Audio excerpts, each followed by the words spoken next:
현재 호주는 2016년부터 시작해 중국과 무역전쟁을 하고 있는 중입니다. 이렇게 하면 호주가 큰 경제적 피해를 볼 것이라고 전망하던 중국 정부는 현재 한국과의 에너지 협력 확대에 중국 정부는 당황한 기색을 보이게 되었죠.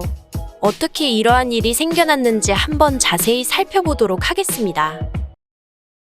호주와 중국의 관계는 2016년부터 금이 가기 시작하다가 2020년 중국에서 코로나 바이러스가 발생했음에도 중국 정부에서 통계를 조작하고 은폐하던 중국에게 호주가 중국은 지금보다 코로나 검사를 정밀하게 해야 한다라고 일침하여 중국 정부가 호주산 보리, 와인, 쇠고기 등에 매우 높은 관세를 부과하고 호주산 석탄 수입을 금지하겠다고 선언해 중국과 호주는 무역 분쟁이 생겨나게 되었습니다. 중국의 이러한 보복에 호주는 중국을 견제하기 위해 쿼드에 가입하였고 미국과의 관계를 강화하는 등 여러 가지 정책을 취했죠. 중국은 원래 석탄 생산량이 38억 톤으로 생산량 1위의 국가입니다. 그러나 중국은 자국의 많은 인구를 감당하고 많은 공장을 가동하기 위해서는 석탄 소모량이 심할 수밖에 없고 중국 스스로가 석탄 생산량을 감축시켰습니다. 그래서 중국은 2021년 최악의 전력난을 겪은 적이 있죠. 그러나 호주 또한 경제 제재의 피해를 피할 수는 없었습니다. 호주는 제조업이 발달하지 않았고 자원 수출이 GDP의 30% 가까이를 차지하기 때문에 이러한 석탄 수출 제재는 호주 경제에 꽤 큰 타격을 주었습니다. 호주는 이런 중국을 제쳐두고 자원과 에너지 협력을 실시할 국가를 모색하고 있었습니다. 그 후보로 일본과 한국을 뽑았죠. 호주는 일본의 아사히 카세이, 인펙스와 에너지 협력을 하려고 했으나 결국 실패하고 2022년 현재 한국의 기업과 석탄, 에너지 관련 협력을 논의하였습니다.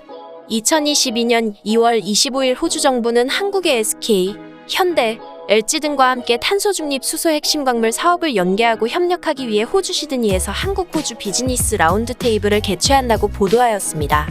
이날 한국 측에서는 박기영 산업통상자원부 차관, 유범민 산업부 자원산업정책국장, 권기영 SK E&S 총괄 임시종, LG엔솔 이강열, 현대차 신승류 등이 참석하였으며 호주 측에서는 호주무역투자대표부 자비에르 시모네 CEO, 한우경제협력위원회 사이먼 크린 회장, 호주수소협의회 피오나 사이먼 회장 등 여러 인사들이 참석하여 한국과 호주의 에너지 협력에 대한 논의를 하였습니다. 회의에서 한국 측과 호주 측은 호주의 지하자원, 석탄 등의 한국에 대한 수출을 늘리고 한국은 호주의 자원을 수입해 수소 생산 등을 늘리기로 협약하였죠. 호주 측은 한국 측과 300억 정도의 지하자원 에너지 관련 수출 사업을 진행할 예정인데요.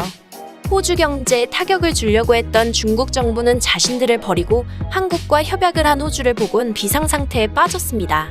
중국은 호주와 무역전쟁을 벌이고 1년도 채 되지 않아 중국 역사상 최악의 정전이 일어났고 호주는 한국과의 자원협약으로 위기를 모면하는 데 성공했죠. 중국은 이로 인해 많은 공장이 석탄 부족으로 인해 가동이 중단되었으며 지금까지도 석탄 부족으로 인한 여파가 지금까지도 있는 상황이죠.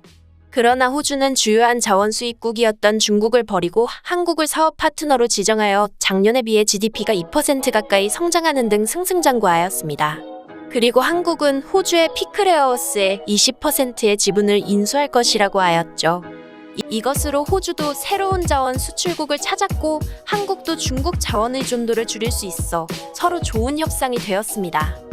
호주 정부는 앞으로도 자국 경제에서 중국이 차지하는 비율을 줄이고 한국과의 경제협력을 늘릴 것이라고 하였습니다. 중국 정부는 발등에 불이 떨어진 가운데 승승장구하는 한국의 기업들이 자랑스럽습니다. 이만 영상을 마치도록 하겠습니다. 시청해주셔서 감사합니다.